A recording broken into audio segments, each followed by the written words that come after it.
Bonjour.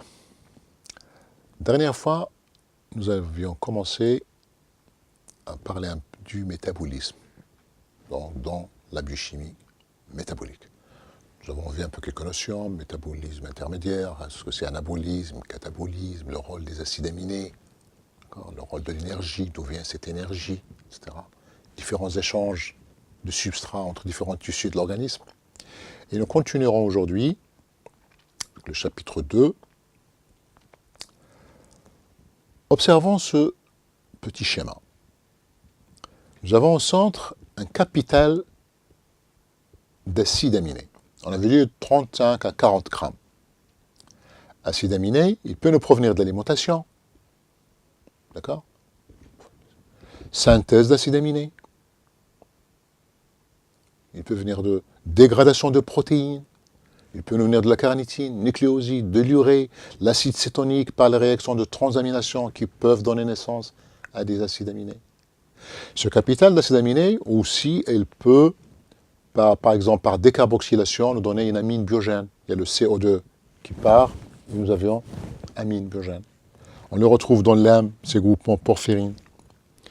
Les tissus par protéolyse nous donnent des acides aminés. Les acides aminés par synthèse, donc l'anabolisme, nous donnent des protéines. Les hormones, nous avions vu la dernière fois que les acides aminés peuvent permettre la fabrication d'hormones. Les protéines indispensables dans l'alimentation, la nourriture, on se nourrit de protéines aussi, pas que, mais aussi, bien sûr. Ces protéines doivent être digérées. Alors, la digestion des protéines, il se fait grâce à des enzymes, qu'on appelle des protéases, peptidases. La digestion démarre dans l'estomac et elle continue dans l'intestin, grêle, et pour former des acides aminés libres. Les protéases, on dira deux mots, retenons les endoprotéases, telles la pepsine, trypsine, chymotrypsine, élastase, ou des exopeptidases, comme leur nom l'indique, endo à l'intérieur, exo à l'extérieur de la chaîne protéique. Donc aminopeptidases, donc au niveau amine, ou carboxypeptidases A et B. On ne peut pas parler de digestion sans parler de précurseurs inactifs. Retenez-le s'il vous plaît, et on comprendra tout de suite pourquoi. Précurseurs inactifs donnent naissance à des protéases gastriques et pancréatiques. Pourquoi ce passage obligé? Ce mécanisme, donc passage de précurseur inactif à une molécule active, en l'occurrence l'enzyme, il est indispensable pour protéger les cellules sécrétoires de l'estomac et du pancréas de l'autodigestion. Je m'explique. Si l'activation se fait avant terme de ces précurseurs qu'on appelle aussi proenzymes, ceci provoque des ulcères, ulcération, c'est des trous là. Ce trou, généralement, il est fatal pour l'estomac et il peut provoquer des inflammations du pancréas, des pancréatites. Dans l'estomac, le suc gastrique contient de l'acide chlorhydrique. pH, on le sait, c'est entre 1,5 et 2, la valeur du pH de l'acide chlorhydrique qui est contenu dans le suc gastrique. C'est vrai qu'il a un rôle, cet acide chlorhydrique. Il est bactéricide, tue les bactéries, dénaturant, permet la digestion. Son pH optimum pour la pepsine, voilà l'histoire. La valeur du pH de l'acide chlorhydrique, c'est la valeur du pH optimum de la pepsine pour que la pepsine fasse son travail. Mais vous imaginez que tout le temps, nous avons cette valeur de pH acide dans l'estomac. Ça va faire des dégâts. C'est pour ça que la pepsine, d'abord, il est sous forme de précurseur inactif. Et au besoin, ce précurseur inactif donne naissance à la pepsine. Ce précurseur inactif, on l'appelle simplement pepsinogène. Le pepsinogène a une valeur déterminée donnée de pH, généralement, un 5A2, il est activé, ce pepsinogène, pour donner la pepsine, pour permettre la digestion. Alors, l'acide chlorhydrique et la pepsine pourraient, on dit bien pourraient, heureusement que ça ne se fait pas tout le temps, endommager les cellules épithéliales de l'estomac. Mais cela ne se fait pas. Pourquoi? Parce qu'il y a sécrétion de bicarbonate par les cellules épithéliales pour se protéger. Il y a présence dans les membranes de polysaccharides qui permet de tamponner la solution. Et puis, heureusement, il y a régénération rapide de l'épithélium endommagé. La digestion des protéines se fait dans l'intestin grêle. Alors, qu'est-ce qui se passe avec les acides aminés après un repas?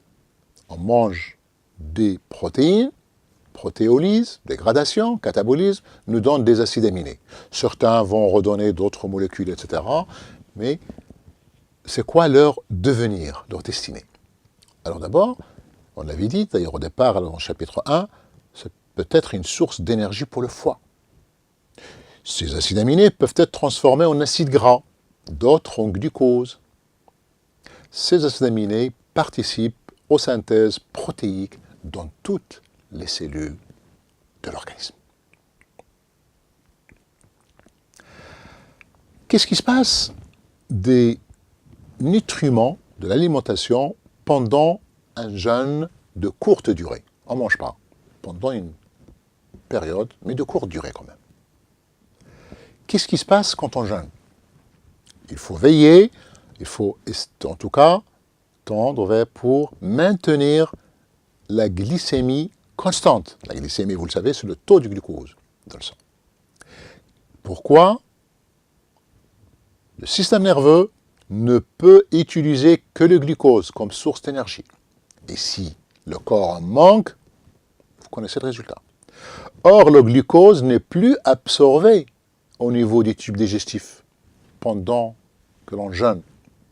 Les sources de glucose sanguin sont au nombre de 4. Glucose hépatique et les 3 voies de la néoglycogénèse qu'on détaillera par la suite. Les triglycérides sont la première source d'énergie utilisée en cas de jeûne. Rappelez-vous, les triglycérides. Si la période de jeûne est de courte durée, les réserves de glycogène suffisent. Je dis bien quand c'est de courte durée. Le glycogène suffit, qu'il va se dégrader en glucose et il va fournir ce qu'il faut à l'organisme pour permettre au cerveau de fonctionner. Si la période de jeûne est de longue durée, il se produira une protéolyse afin de transformer les acides aminés en glucose. Et tous les organes, sauf le cerveau, utiliseront les acides gras comme source d'énergie afin d'épargner au maximum la glycémie. Donc vous voyez, la nature est bien faite, il y a un équilibre qui se déclenche en cas de jeûne très prolongé. Les organes, à part le cerveau, ils vont utiliser d'autres sources, à part le glucose, comme source d'énergie. Les acides aminés,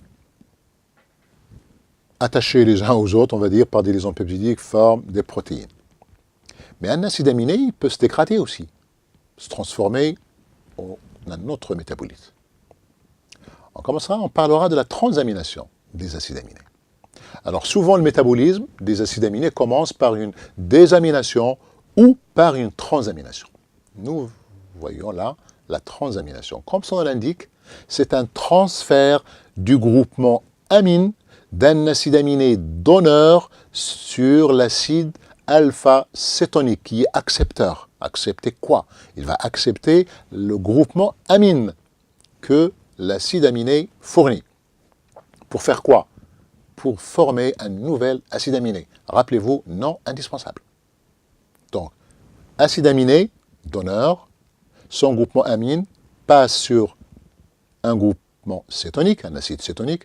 Cet acide cétonique, que cétonique, il va avoir NH2 et il répondra à la formule d'un acide aminé. Et l'acide aminé qui a perdu son groupement amine devient acide alpha-cétonique. C'est une réaction réversible. L'exemple le plus connu, nous avions l'acide glutamique, le glutamate, plus l'oxaloacétate. Pourquoi cet exemple? Ce sont des métabolites du sucre de Krebs, on en parlera. Donc, Autant s'y habituer maintenant. Alpha-cétoglutarate plus l'aspartate. Ça veut dire quoi? Le glutamate est transformé en alpha-cétoglutarate et l'oxaloacétate, qui a gagné un NH2, il donne l'aspartate. C'est logique. L'aspartate et le glutamate sont deux acides aminés diacides, ils sont acides, ils ont deux COH. C'est logique. La réaction se fait grâce à des enzymes qu'on appelle transaminases ou aminotransférases, comme vous voulez, qui interviennent dans le renouvellement des éléments du cycle de Krebs. Ils sont localisés dans le cytosol et dans les mitochondries des cellules. Il y a un coenzyme indispensable pour leur fonctionnement, le pyridoxal phosphate. Ces enzymes, donc ces transaminases, sont régulées par le cortisol. Ces enzymes possèdent une spécificité différente pour les acides aminés les plus connus. On va se rappeler de azate, donc c'est l'aspartate aminotransférate, et c'est l'azate quand on vous demande de faire un bilan qui est dosé. L'alate aussi, azate, alate. Chacun, c'est sûr que vous avez déjà, si vous avez parcouru un bilan biologique, quand vous arrivez au dosage enzymatique, on parle des transaminases azate et alate qui nous renseignent sur l'état, on va dire, du foie pour le moment. Ces enzymes permettent l'entrée des acides aminés glycoformateurs, comme son nom l'indique, des acides aminés qui vont donner des produits glucidiques, dans la glyconéogenèse. Ils sont importants pour le diagnostic de certaines maladies. En l'occurrence, ces maladies hépatiques, parce que le foie, on est riche. Et quand il y a un problème au niveau hépatique, au niveau du foie, ces aminés, leur activité se voit augmenter de beaucoup. Les principaux donneurs de ces groupements amines sont le glutamate, l'aspartate et l'alanine. Et on va les voir dans d'autres cycles par la suite. Alors, la transamination, on a dit, permet la synthèse d'acides aminés non indispensables et d'acides cétoniques qui sont synthétisés suite à cette transamination. Ils sont oxydés dans le cycle de Krebs pour être utilisés par la suite dans la glyconéogenèse. Rapidement, réaction de transamination. Acide aminé 1, acide cétonique numéro 2. Le groupement amine se pose sur l'acide cétonique pour donner un acide aminé 2, parce que c'est l'acide cétonique 2 qui s'est transformé en acide aminé. Donc on regarde le numéro pour ne pas se perdre. Et l'acide aminé 1, en perdant son groupement amine, devient acide cétonique 1. La transamination se fait essentiellement dans le foie. Le foie est riche de transaminases. Les activités physiologiques dans le plasma de ces enzymes, c'est jusqu'à une quarantaine d'unités internationales. Et rappelez-vous, l'unité internationale, c'est le nombre de micromoles de substrat transformés par minute. Dans certaines pathologies du cœur et du foie, ces valeurs peuvent être multipliées par 10, voire par 100. Donc c'est un indicateur. On ne peut pas parler de transamination sans évoquer la désamination. La désamination, on va dire, ou plutôt la transamination, c'est une désamination. Elle perd son groupement amine. Seulement, dans la transamination, ce groupement amine, il va sur un corps cétonique. Ce n'est pas le cas dans la désamination. La désamination, l'acide aminé va perdre son groupement amine, qui va donner de l'ammoniac, et le reste acide aminé. Ceci s'observe en cas d'alimentation riche en protéines. Donc, quand il y a assez de protéines dans une alimentation, et on sait que les acides aminés ne peuvent pas s'accumuler, donc ils vont se dégrader. Mais pour donner autre chose, ne vous inquiétez pas. Au cours de la faim, quand on a faim, c'est les protéines tissulaires qui vont se dégrader pour donner des acides aminés qui se dégraderont par la suite aussi. Et au cours du diabète sucré et d'autres maladies organiques. Après destruction des protéines, les acides aminés libérés peuvent rejoindre le cycle de Krebs selon différentes voies. D'abord, ils doivent subir une désamination. Acide aminé, désamination, voilà l'acide aminé. Désamination, il va perdre son NH2. Ça se fait au cours du cycle de Krebs. on a le reste d'acides aminés, sans le groupement amine, le voilà, qui va rejoindre la voie du cycle de Krebs. Le catabolisme, donc la dégradation des acides aminés, débute par la désamination, au cours de laquelle la quantité globale d'acides aminés diminue. C'est normal. Vous avez un ensemble d'acides aminés dans une protéine. Si quelques acides aminés subissent une désamination, donc ils ne sont plus acides aminés. Et donc, la quantité globale des acides aminés diminue. Ce qui n'est pas le cas dans la transamination. La transamination, un acide aminé perd son groupement amine, mais qui va permettre la synthèse d'un autre acide aminé. Et donc là, si on parle de quantité, pas de la qualité, bien sûr, il n'y a pas un grand changement. L'acide alpha-cétonique, il est impliqué dans la transamination, cétogenèse et les réactions d'oxydation. D'ailleurs, ces corps cétoniques, quand ils s'oxydent, on avait dit, ils peuvent intervenir dans la glyconéogenèse.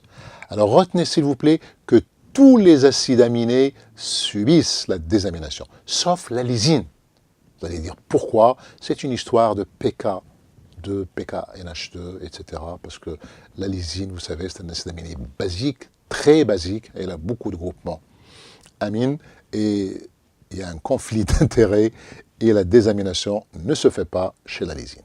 La désamination peut être oxydative pour le glutamate, non oxydative, mais directe pour la sérine, thréonine, histidine et cystéine.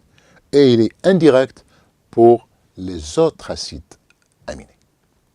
La désamination se fait en deux étapes. D'abord, transamination avec formation de l'acide cétonique et du glutamate dans le cytosol. On aura besoin du glutamate, vous verrez. Et puis désamination oxydative de ce glutamate dans les mitochondries. Alors, le glutamate et l'acide alpha-cétonique jouent un rôle central. On avait donné l'exemple dans la transamination. Glutamate plus oxaloacétate dans le cétoglutarate et l'aspartate. Acide aminé, que voici, s'il se désamine, voilà, le groupement amine, sous forme de NH3, c'est de l'ammoniac, et puis le reste d'acide aminé. Le reste d'acide aminé, c'est l'alpha. C'est un acide alpha-cétonique qui peut se transformer en glucose, il va nous donner des corps cétoniques, il va s'oxyder, et ou bien il va permettre, via la transamination, la synthèse d'acides aminés indispensables. Voyons un peu ce qui se passe avec l'ammoniac. L'ammoniac, il pourra donner de l'urée ou des sels d'ammonium, qui sont tous les deux qui vont être excrétés. L'ammoniac, on le verra, composé toxique, il faut que l'organisme s'en débarrasse, et s'en débarrasse sous ces formes-là. On en parlera dans le cycle de l'urée. Alors, l'ammoniac,